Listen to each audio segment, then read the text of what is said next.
Hello and welcome to She Makes News. It's Friday, May 10. I'm your host, Kimberly Finesse, and this is your weekly wrap-up for regional women in Australia. The most Instagrammable place in Australia this week has been Beef Week, taking place in Rockhampton, Queensland. Beef Week is a premier gathering that brings together the best minds in the beef industry from around Australia and the world. Emma Williams, founder of Acre Agency, travelled interstate to attend what she describes as Disneyland for farmers. Beef Week is the mecca for beef producers. I've been calling it Farmers Disneyland all week, just without the rides. And it just attracts the most amazing cross-section of the industry, not just beef producers. That is why I'm here. I couldn't not be. The program features 35 seminars and over 125 speakers delivered by 18 industry partners. It's the place for important conversations that will help shape the future of our beef industry. The conversations have really been about how we start communicating and effectively talking with our urban counterparts. There's a lot of chats about sustainability, carbon, the environment, the pressures from government perspective, the amazing job that we do as producers. And we have been talking pretty well to each other over the course of the entire beef week. So now the conversation is, okay, well, how do we talk to the people in metropolitan areas? How do we connect with them? They're also decision makers, making purchasing decisions and voting. Emma said women are playing a significant role at Beef Week, actively participating in discussions on various topics. We're not having any of those conversations about why they're not on the panels, why they're not speaking.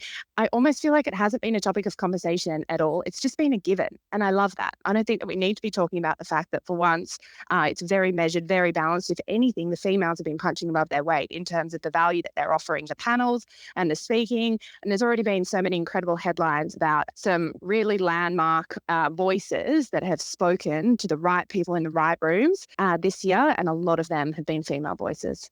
Emma runs a full-service marketing and communication agency and was quick to notice the emerging trend at Beef 24, no free merch. Cheap merch is out and I'm all for it, although I was coming in hot trying to find the merch that I loved, but you're just not seeing it. Nothing is free and being given away, which we're loving for the environment, but everybody's just gone quality and made it really reflective of their brand and their ethos and their values. So we're talking Yeti cups, we're talking country trucker caps, we're talking beautiful silk scarves, not your stereotypical merch suite.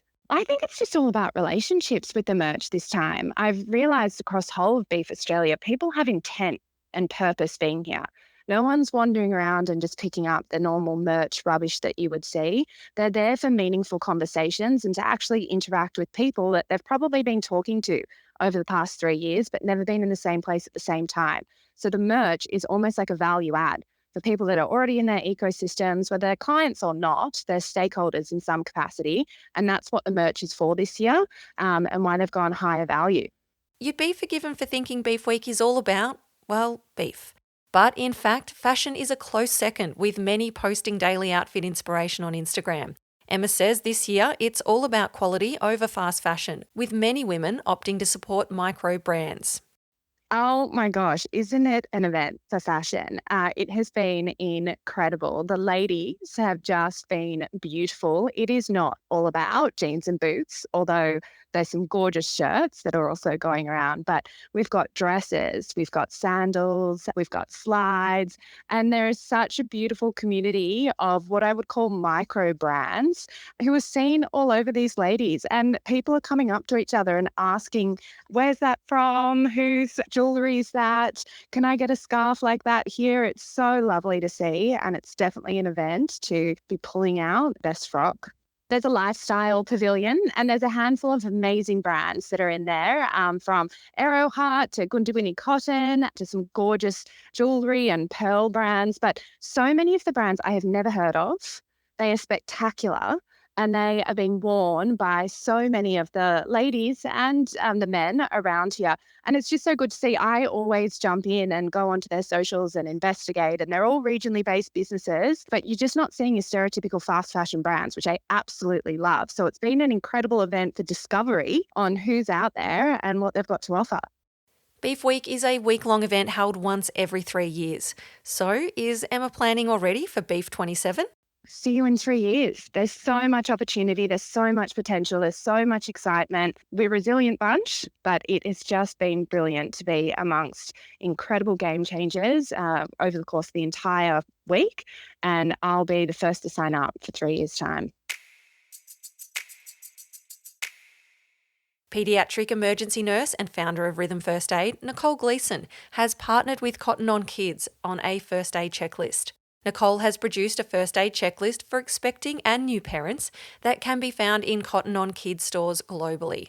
So we were put in touch with Cotton On through a mutual friend, and Cotton On helped us celebrate our 5th birthday. And Cotton On Kids were relaunching their baby newborn organics range, and they wanted someone to come on board to help support that. So they reached out to us to create this first aid checklist as a really valuable resource to help parents. So it's this great checklist that's in store that parents can follow along to help reduce that overwhelm.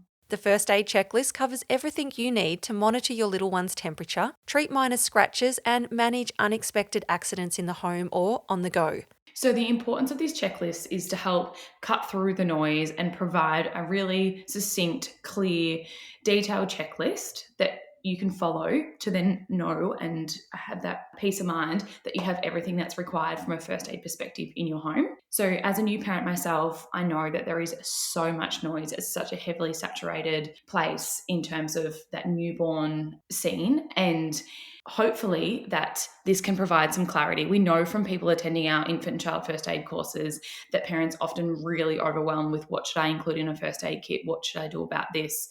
And this is a really direct, clear resource that parents can use not only here in Australia, but around the globe as well, to help put their mind at ease and to help with that mental load. Nicole is determined that your postcode should not define the level of first aid training or access to resources you receive. Since 2018, Rhythm First Aid has been providing families and businesses in rural and regional Victoria with first aid courses and supplies. Working as an emergency nurse in a trauma centre, Nicole has experienced firsthand the importance of well-developed first aid knowledge and skills that can potentially save a life. Rhythm First Aid is a first aid company that was founded by myself 5 years ago. I'm a paediatric emergency nurse with a postgraduate degree in paediatrics. I work in a large tertiary paediatric emergency department, as well as a couple of other departments in the hospital. And I've seen firsthand the importance of having a well-stocked first aid kit. And I've seen in firsthand the difference between parents that have enacted great first aid in a timely manner and those that unfortunately haven't, and the difference between the child's outcomes, potentially, not always. And sometimes having that first aid knowledge and having those first aid physical resources is the difference between a really good outcome and a bad outcome. As a small business in rural Victoria, Nicole says the partnership has increased their brand awareness and allowed them to spread valuable health information worldwide. They are a global company, so we are thrilled that our checklist is in all of their Cotton On Kids stores globally as well. You can download the checklist online as well. And so the benefit for us as a really small business in rural Victoria is that we have increased brand awareness, and also this partnership is a prime example of how businesses and healthcare professionals and health businesses can come together to create something that's beneficial from a health perspective. Nicole encourages other small businesses to seek out collaborations with big brands. Just to put yourself out there.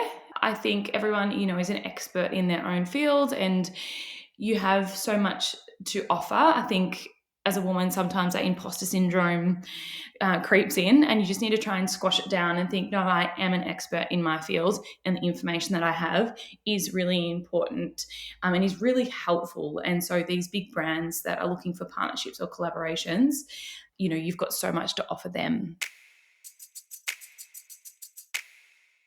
Now for some news headlines. In honour of International Nurses Day this Sunday, Peds have released a mini podcast series to celebrate the many avenues of nursing.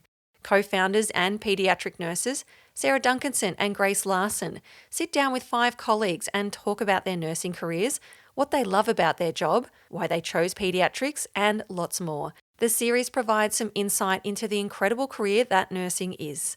Listen to Peds Small Talk on your favourite podcast app. The Young Farmer Business Program Conference is happening on May 16 and 17 in Armidale, New South Wales. a 2-day networking event designed to equip young farmers with the essential tools needed to take their businesses to the next level. Attendees will hear from keynote speakers including Ned Brockman and Grace Brennan from Buy From the Bush. Have you ever wanted to start a podcast? Oak Magazine is hosting a webinar this Wednesday covering what you need to consider when starting a podcast, such as a name, hosting platform, equipment, and recording and editing options. The 1-hour session is filled with top tips, resources, and a chance to ask all those questions.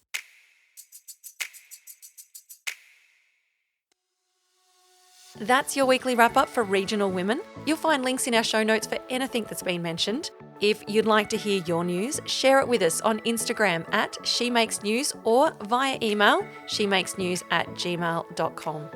Now, if you loved this episode and would like to support She Makes News, the best way you can do that is by leaving a review or sharing this with your friends and helping to share the weekly wrap-up for regional women in Australia.